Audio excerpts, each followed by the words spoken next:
Welcome investors, आप सभी का एक नए वीडियो में स्वागत है। तो ये वीडियो में हम काफ़ी एक इंटरेस्टिंग कंपनी के बारे में डिटेल में डिस्कस करने वाले हैं। ये जो कंपनी है वो पावर सेक्टर्स को बिलोंग करती है। तो कंपनी के बारे में डिटेल में डिस्कस करने के पहले ये देख लेते हैं कि जो पावर सेक्टर है उसमें करंटली क्या अपडेट्स है और क्यों ये जो कंपनी है उसकी यदि आप देखो तो प्रॉफिटेबिलिटी लगभग लास्ट 3 इयर्स में 64 करोड़ से 202 करोड़ की हुई है, यानी 3 टाइम्स इंक्रीज हुआ है। जो रेवेन्यू है वो भी आप देखोगे तो लगभग 860 करोड़ से 1800 करोड़ का हुआ है, यानी मोर देन डबल हुआ है।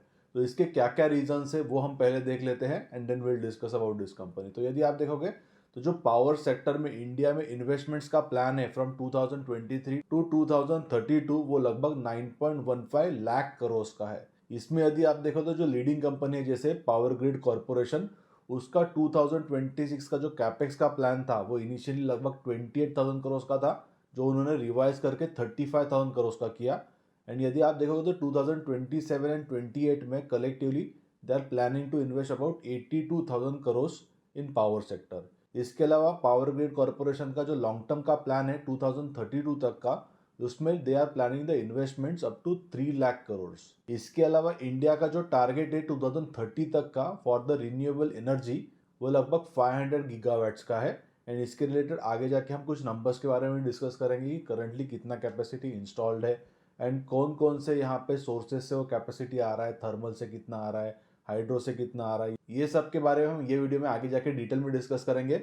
But very very interestingly and importantly ये जो सारा पावर का रिक्वायरमेंट है वो बेसिकली क्यों आ रहा है, not only in India but globally भी। यदि आप देखोगे यूरोप में या यूएस में तो पावर का रिक्वायरमेंट बहुत बढ़ रहा है। यदि आप यूरोप में देखोगे तो जो टोटल कैपेक्स का बजट उन्होंने रखा है that is about 600 billion Euros के आसपास है, क्योंकि उनकी जो ग्रिड है वो काफ़ी पुरानी ग्रिड है, वर्ल्ड वॉर 2 के समय की एक ग्रिड से, तो they are also replacing their grids. तो ओवरऑल ग्लोबली एक पावर सेक्टर में बूम आ रहा है। तो इसके बारे में ये वीडियो में डिटेल में डिस्कस करेंगे। तो ऐसे ही जो इंटरेस्टिंग वीडियोज़ है मैं हर सैटरडे को 11 o'clock को पोस्ट करता हूँ, तो जरूर ये जो वीडियोज़ है वो देखते रहिए। और अब तक वीडियो पसंद आया होगा तो जरूर इसे लाइक कर दीजिए और आपके सारे फ्रेंड्स के साथ जरूर शेयर कीजिए। तो जैसे कि हम डिस्कस कर रहे थे कि वर्ल्ड में पावर का बूम आ रहा है, तो उसमें बेसिकली 2-3 यहाँ पर इंटरेस्टिंग इंपॉर्टेंट फैक्ट्स है।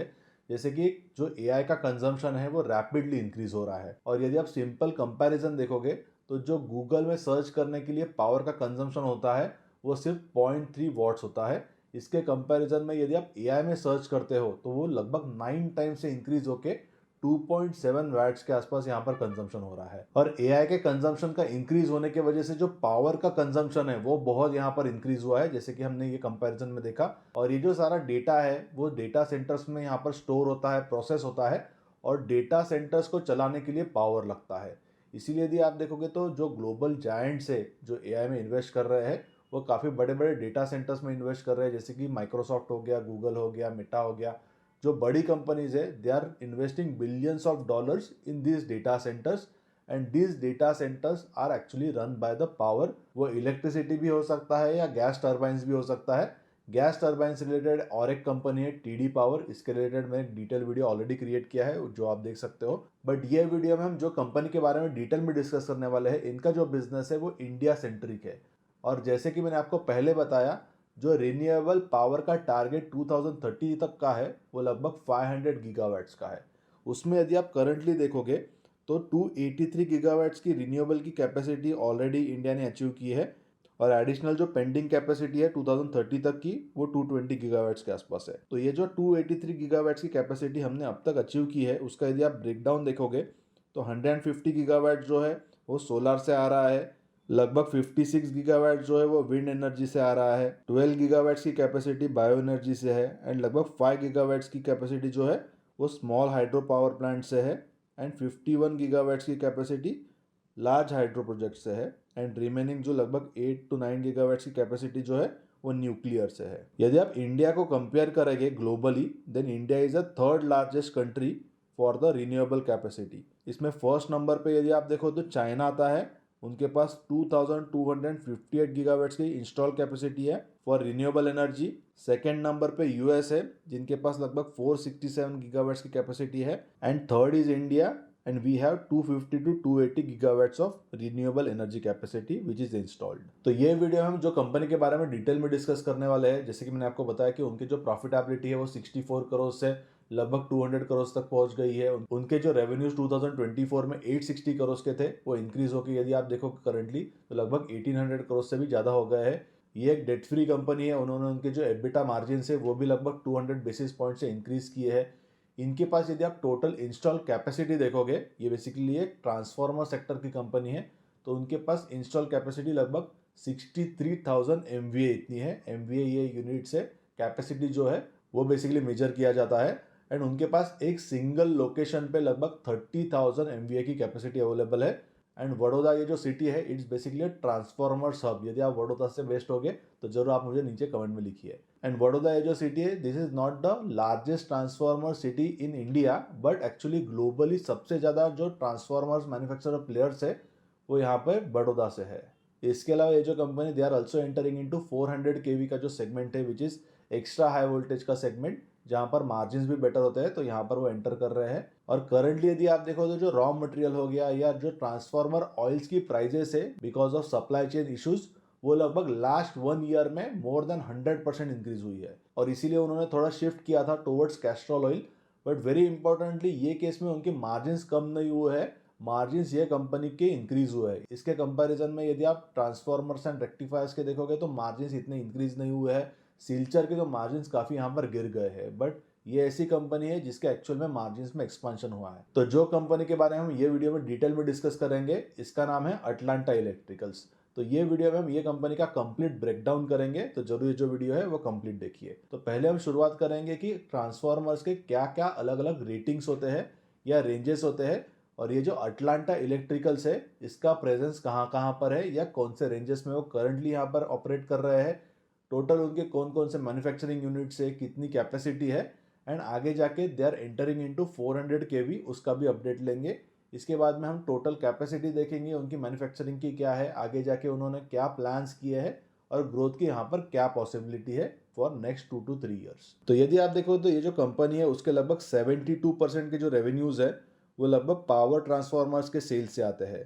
तो यदि आप टोटल वैल्यू चेन देखोगे कोई भी पावर सेक्टर का, then it is broken down in 3 segments starting from generation, transmission and distribution. तो जो जनरेशन है उसमें पावर का जनरेशन होता है, अलग अलग कंपनीज है जैसे कि टाटा पावर हो गया या अदानी है या बाकी भी कंपनीज है, they are into power generation. But power को एक्चुअल में ट्रांसमिट करना पड़ता है फ्रॉम जनरेशन लोकेशन टुवर्ड्स जहाँ पे जो पावर है वो डिस्ट्रीब्यूट होने वाला है। तो इनिशियली जो पावर का वोल्टेज है वो काफ़ी कम होता है and that's why the power can not travel very long distances. इसी वजह से पावर का जो वोल्टेज है वो रैंप अप किया जाता है। और ये जो डिवाइस होता है जिससे वोल्टेज इंक्रीज होता है इसको स्टेप अप ट्रांसफार्मर कहा जाता है। और ये जो अटलांटा इलेक्ट्रिकल्स है they are majorly into these type of transformers. Step up transformer को जनरली पावर ट्रांसफार्मर भी कहा जाता है।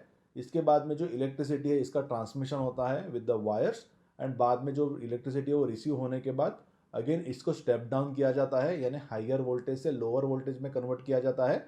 और बाद में यहाँ पर आप देखो तो उसको डिस्ट्रीब्यूट किया जाता है as per the applications and as per the needs. तो इसका ये जो कंपनी है इसका मेजर जो प्रेजेंस है वो पावर ट्रांसफार्मर्स में है। एंड पावर ट्रांसफार्मर्स में जनरली हाइयर केवी के जो ट्रांसफार्मर्स है यहाँ पर करंटली कंपनी का एक ट्रांजिशन चल रहा है। Currently they are manufacturing the transformers up to 220 kV, but आगे जाके in probably next year they will be also manufacturing 400 kV के जो ट्रांसफार्मर्स हो गए। एंड इसके लिए उनको ऑलरेडी एक ऑर्डर भी मिला है। बियॉन्ड 400 kV यदि आप देखोगे तो देन 765 kV आता है एंड 1200 kV आता है। 765 kV के लिए company is looking for the technological partner. And यदि आप देखो तो मुझे लगता है कि may be next 1 to 2 years में they can also enter in extra high voltage transformer manufacturing which is 765 kV and above. और ये जो एक्स्ट्रा हाई वोल्टेज के ट्रांसफार्मर्स है जनरली जो 400 kV से ऊपर आते हैं इसमें मार्जिन भी थोड़े बेटर होते हैं बिकॉज यहाँ पर कॉम्पिटिशन काफ़ी लिमिटेड है। हार्डली 3 से 4 प्लेयर्स ही है जो एक्स्ट्रा हाई वोल्टेज ट्रांसफार्मर्स के मैन्युफैक्चरिंग में है। तो यदि आप देखो तो कंपनी अलग अलग टाइप्स के जो ट्रांसफार्मर्स है उसका मैन्युफैक्चरिंग करती है, स्टार्टिंग फ्रॉम पावर ट्रांसफार्मर्स जिसके बारे में मैंने आपको अभी बताया। उसके बाद में they also manufacture auto transformers, और जो ऑटो ट्रांसफार्मर का एप्लीकेशन है वो वोल्टेज एडजस्टमेंट के लिए यहाँ पे किया जाता है। एंड ये ग्रिड इंटरकनेक्शंस एंड रेलवेज में इसका यूज़ होता है। इसके अलावा कंपनी यहाँ पर उनका नया एक फैसिलिटी सेटअप कर रही है with about 65 crore of capex, जिसमें वो इन्वर्टर ड्यूटी ट्रांसफार्मर्स जो है यानी आईडीटी ट्रांसफार्मर्स, इनका मैन्युफैक्चरिंग करेगी।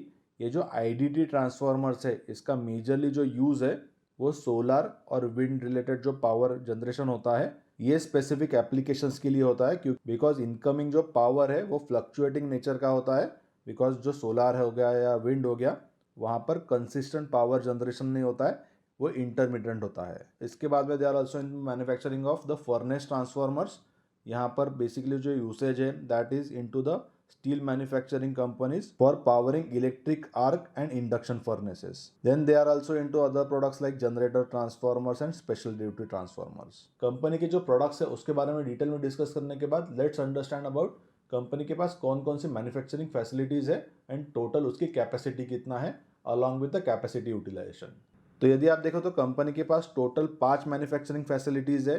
आनंद में उनका यूनिट 1 है, उसमें टोटल जो कैपेसिटी है वो 9360 MVA का है पर ईयर, और ये फैसिलिटी में कंपनी अप टू 220 kV के जो ट्रांसफार्मर्स है इसका मैन्युफैक्चरिंग करते हैं। उसके बाद में सेकेंड यूनिट है अगेन जो आनंद में है, जहाँ पे टोटल कैपेसिटी जो है वो 6660 MVA का है। एंड यहाँ पर जो इन्वर्टर ड्यूटी के स्पेशल टाइप के जो ट्रांसफार्मर्स है जिसके बारे में मैंने आपको पहले बताया जनरली यूज़ होता है उसका रिन्यूएबल एनर्जी में, वो भी यहाँ पर मैन्युफैक्चर होते हैं। उसके बाद में उनका जो सबसे छोटा यूनिट है दैट इज़ इन बैंगलोर, जहाँ पर सिर्फ 720 MVA की कैपेसिटी है। And then they have acquired another company by the name Atlanta Trafo, जहाँ पर उनका टोटल जो कैपेसिटी है वो 15,780 MVA का है। एंड लास्टली कंपनी ने सबसे बड़ा कैपेक्स किया है वडोद में, जो अगेन गुजरात में आता है, जहाँ पर जो इंस्टॉल कैपेसिटी है वो 30,540 MVA की है and it is the largest capacity eight single location for the company. और कंपनी यहाँ पे करंटली 2 कैपेक्स कर रही है। एक आईडीडी ट्रांसफार्मर के लिए लगभग 5000 MVA का उनका कैपेक्स चल रहा है। यहाँ पे टोटल अमाउंट जो है वो 65 करोड़ का कैपेक्स है। इसके अलावा they are spending about 170 to 180 crore for backward integration, जहाँ पर वो टैंक्स का मैन्युफैक्चरिंग करेंगे, जो ट्रांसफार्मर के टैंक्स होते हैं, और इसके अलावा रेडिएटर्स का भी यहाँ पर मैन्युफैक्चरिंग करेंगे। इसका पर्पज जनरली यही है कि उनको थोड़ा डिपेंडेंसी कम करना है on the supply chain, because recently यदि आप देखो तो बहुत यहाँ पर वेरिएशंस आए हैं एंड जो सप्लाई चेन है वो थोड़ा डिसरप्ट हो गया है। जो बुशिंग की प्राइजेस है वो भी काफ़ी इंक्रीज हो रही है। RIP बुशिंग्स या OIP बुशिंग्स के रिलेटेड यश हाई वोल्टेज एक काफ़ी प्रोमिनेंट प्लेयर है। इसके बारे में मैंने डिटेल में एक वीडियो क्रिएट किया था जो आप देख सकते हो। इसके अलावा जैसे कि मैंने आपको पहले बताया कि जो ट्रांसफार्मर का ऑयल है उसकी ही प्राइस लास्ट 1 ईयर में मोर देन डबल हुई है, और इसी वजह से काफ़ी जो ट्रांसफार्मर प्लेयर्स है इनके मार्जिन्स में इम्पैक्ट आया था, इनके मार्जिन्स काफ़ी रिड्यूस हुए हैं। बट वेरी वेरी इंटरेस्टिंगली ये जो अटलांटा इलेक्ट्रिकल जैसी कंपनीज है उनके मार्जिन्स यहाँ पर इंक्रीज हुए हैं because of the operating leverage as well as products mix change, because they are focusing more on high KV transformers. इसके बाद में अभी हम ऑर्डर बुक के बारे में देखते हैं। तो यदि आप देखो तो उनका 2022 में सिर्फ 316 करोड़ का ऑर्डर बुक था, which has increase to 534 crore in 2023। 24 में वो लगभग 1270 करोड़ का हुआ एंड 2026 में यदि आप देखोगे तो वो ऑर्डर बुक जंप करके 2507 करोड़ का है। That means they have the huge order book. इसके अलावा उनका जो ऑर्डर पाइपलाइन है वो लगभग 10,000 करोड़ का है। Basically this is the bid pipeline and company is expecting almost about 15% यहाँ से जो ऑर्डर्स है वो कन्वर्ट हो सकते हैं। एंड ये जो ऑर्डर्स है उनको मैच करने के लिए कंपनी के पास रिक्वायर्ड कैपेसिटी भी है। 63,000 MVA का कैपेसिटी है which is again a very large capacity. यदि आप ट्रांसफार्मर्स एंड रेक्टिफायर्स का कैपेसिटी देखोगे तो करंटली उनके पास लगभग 40,000 MVA का कैपेसिटी है and then they are increasing this capacity to 75,000 MVA। अभी हम एक क्विकली कंपैरिजन कर लेते हैं कि जो जो बाकी अलग अलग प्लेयर्स है ट्रांसफार्मर मैन्युफैक्चरिंग में उनका कैपेसिटी कितना है, उनका स्पेशलिटी क्या है, और उसके कंपैरिजन में where does the Atlanta electrical stands. तो जैसे कि मैंने आपको अभी बताया कि ट्रांसफार्मर एंड रेक्टिफायर्स इंडिया का जो टोटल कैपेसिटी है that they are increasing from 40,000 MVA to 75,000 MVA, और उनके पास जो रेंज है ट्रांसफार्मर मैन्युफैक्चरिंग की that starts from 33 kV up to 1200 kV and compare to Atlanta उनके पास करेंटली 220 kV तक का ही रेंज अवेलेबल है। 400 kV का उनको रिसेंटली एक ऑर्डर मिला है बट उसको रैंप अप होने के लिए FY28 में ही उसके नंबर्स आएंगे। इसके अलावा ट्रांसफार्मर एंड रेक्टिफायर्स का यदि आप ऑर्डर बुक देखोगे तो लगभग यहाँ पर 5,000 करोड़ का ऑर्डर बुक है। इंडोटेक का यदि आप देखोगे, another player into transformer manufacturing, तो उनका भी सिमिलर रेंज का मैन्युफैक्चरिंग है, 33 केवी टू 220 केवी। बट इनका बेसिकली यदि आप मैक्सिमम फोकस देखोगे तो they are into IDD transformers. लगभग 50-60% के जो रेवेन्यूज़ है वो आईडीडी ट्रांसफार्मर से आते हैं, और उनका भी कैपेसिटी एक्सपांशन चल रहा है फ्रॉम 9500 MVA टू 16,000 MVA। वोल्टैम का यदि आप देखोगे, अगेन सिमिलर रेंज है, 33 टू 220 केवी। बेसिकली यहाँ पर बहुत ज़्यादा कंपटीशन है बिलो 220 केवी, और इसीलिए मार्जिन्स कंप्रेस्ड होते हैं। बट बियॉन्ड 220 केवी, 400 हो गया या 765 हो गया, 1200, यहाँ पे बहुत ही लिमिटेड कंपटीशन है। And then there are other players like Hitachi हो गया या सीजी पावर हो गया, तो they are into HVDC transformers. तो HVDC ट्रांसफार्मर्स में मार्जिन भी बहुत बेटर है। HVDC ट्रांसफार्मर्स में जो अलग अलग इक्विपमेंट जाते हैं, इसमें क्वालिटी पावर जैसी कंपनी है, उसके बारे में मैंने एक डिटेल वीडियो क्रिएट किया था जो आप जरूर देख सकते हो।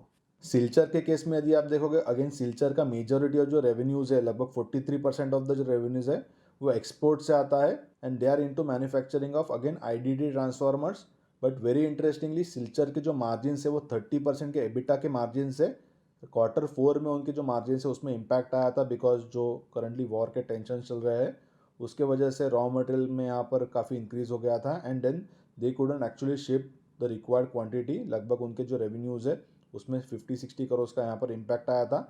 एंड इसी वजह से उनकी जो मार्जिन है उसमें भी लगभग 7-8% का यहाँ पर डिक्लाइन आया था। एंड सिल्चर भी यदि आप देखोगे तो उनका जो कैपेसिटी है वो इंक्रीज कर रहा है फ्रॉम 6,500 MVA टू 14,000 MVA। 2026 में जो सिल्चर का रेवेन्यू है वो लगभग 700 करोड़ का था। 27 का कंजर्वेटिव जो गाइडेंस है वो 800 करोड़ का कंपनी ने दिया है रेवेन्यू का, and they can go up to 900 crore also. इसके बाद में दानिश पावर करके और एक कंपनी है, again they are majorly into IDD transformers. यहाँ पर कंपनी ने अगेन उनकी जो कैपेसिटी वो इंक्रीज की है। इनिशियली उनके पास 4,600 MVA की कैपेसिटी थी, which they have recently increase in January month up to 11,000 MVA per annum. और इसके अलावा और एक छोटी कंपनी है सुप्रीम पावर, जिनके पास लगभग 2,500 MVA का कैपेसिटी था, which they have increase up to 9,000 MVA। तो ये सब कंपैरिजन के बाद में वी कैन अंडरस्टैंड दैट कि अटलांटा इलेक्ट्रिकल्स का जो कैपेसिटी है, जो एग्जीक्यूशन का यहाँ पर कैपेबिलिटी है, they have demonstrated very well capability, because उन्होंने मार्जिन प्रोटेक्ट किया है। सिर्फ प्रोटेक्ट ही नहीं किए हैं, they have actually able to increase their margin also. इसके अलावा उनका जो वडोद का प्लांट है वो लगभग सिंगल लोकेशन पे उसमें 30,000 MVA का कैपेसिटी अवेलेबल है। एंड यहाँ पर लास्ट 7 मंथ से जो प्लांट है वो शुरू हुआ है, जहाँ पे उन्होंने लगभग 40% यूटिलाइजेशन किया है। नेक्स्ट यहाँ पर 1 to 2 ईयर्स में they are planning for the full utilisation, जहाँ से और एडिशनल जो रेवेन्यूज़ है वो यहाँ पर आ सकते हैं। एंड डिस्पाइट दैट यदि आप देखोगे तो उन्होंने बहुत अच्छा ग्रो किया है। तो मुझे लगता है कि अटलांटा इलेक्ट्रिकल काफ़ी इंटरेस्टिंग कंपनी है। Once they enter into a extra high voltage transformers like 400 kV and 765 kV in next 2 to 3 years, यहाँ पर उनके जो मार्जिन है वो भी इंक्रीज हो सकते हैं। तो ऐसे ही जो स्मॉल कैप की या माइक्रो कैप की, मिड कैप की इंटरेस्टिंग जो कंपनीज है जिसमें हाई ग्रोथ करंटली हो रही है, ये कंपनीज को हम अर्ली आइडेंटिफाई करते हैं। And we have recommended these companies in our 2 services. एक जो है वो इमर्जिंग टाइटन्स करके सर्विस है, जहाँ पर मेजरली सारे मेन बोर्ड के स्टॉक्स है, small, micro and mid cap. लगभग 60% स्मॉल कैप्स है एंड 40% यहाँ पर मिड कैप्स है। लास्ट 1 ईयर में we have achieved almost 20 to 21% of the returns, compare to जो बेंचमार्क था निफ्टी 500 का, इसमें लगभग 15% के रिटर्न्स आए। एंड इमर्जिंग टाइटन्स में we are holding Indotech transformers. We are a SEBI registered research analyst, और इसके सारी जो डिटेल्स है आप मेरे वेबसाइट पे देख सकते हो। इसके अलावा टाइनी टाइटन्स करके हमारा और एक सर्विस है, इसमें भी हम एक जो एसएमई कंपनी है बेसिकली इसको भी होल्ड कर रहे हैं। टाइनी टाइटन्स में सारे जो रिकमेंडेशन हम देते हैं वो स्पेसिफिकली सिर्फ एसएमई कंपनीज के रिलेटेड है। यहाँ पर करंटली हमने 13 रिकमेंडेशंस दिया है, और 7 to 8 एडिशनल जो कंपनीज है that we will be adding in next 2 to 3 months. तो Emerging Titans and Tiny Titans, ये दोनों सर्विसेज की जो डिटेल्स है आप मेरे वेबसाइट पे देख सकते हो, valueeducator.com पे। इसकी जो लिंक है आपको नीचे कमेंट सेक्शन में मिल जाएगी। यदि आपने इमर्जिंग टाइटन्स या टाइनी टाइटन्स को सब्सक्राइब नहीं किया होगा तो जरूर इसे सब्सक्राइब कर सकते हो। और यदि आपको ये अटलांटा इलेक्ट्रिकल का डिटेल वीडियो पसंद आया होगा तो जरूर इसे लाइक कर दीजिए, मेरे चैनल को सब्सक्राइब कीजिए और बेल आइकन पे क्लिक कीजिए, ताकि ऐसे जो वीडियोस है वो आपको आगे जाके भी मिलते रहे। तो ऐसे जो इंटरेस्टिंग वीडियोस है स्मॉल कैप कंपनीज के बारे में, मैं हर सैटरडे को 11 o'clock को पोस्ट करता हूँ, तो जरूर मेरे जो वीडियोस है वो देखते रहिए। और अब तक चैनल को सब्सक्राइब नहीं किया होगा तो जरूर चैनल को सब्सक्राइब कर लीजिए, और जरूर ये जो वीडियो है आप आपके फ्रेंड्स एंड फैमिली के साथ शेयर कीजिए, ताकि उनको भी काफ़ी इंटरेस्टिंग इंसाइट्स मिल सके। और ऐसे ही इंटरेस्टिंग वीडियो के साथ हम नेक्स्ट सैटरडे को 11 o'clock को मिलेंगे। तब तक मेरे जो बाकी वीडियोज़ है वो जरूर देखते रहिए।